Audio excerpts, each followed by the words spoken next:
One single comment from a user can delete your entire database. It is not magic, it is a SQL injection, and it is the most common vulnerability in web history. Imagine a login box. Instead of a name, an attacker types a special string like or 1 equals 1. If your code is weak, the database ignores the password and lets them in.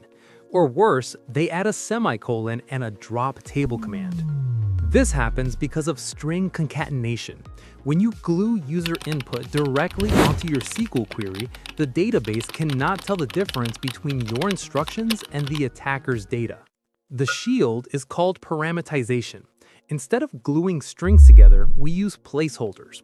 We tell the database the structure of the query first and then send the data separately.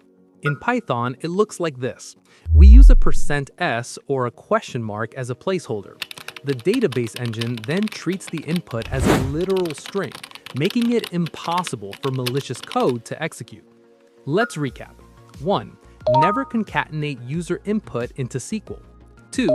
Always use parameterized queries. 3. Sanitize every piece of data that enters your system.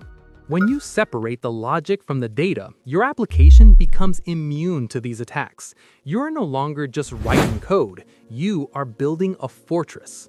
Security is just the beginning of what we can do with Python. For more info and to get today's tools, read our docs and grab the checklist in the description below. If you like this video, do like and subscribe for future updates. See, this next video is best for you, YouTube suggested.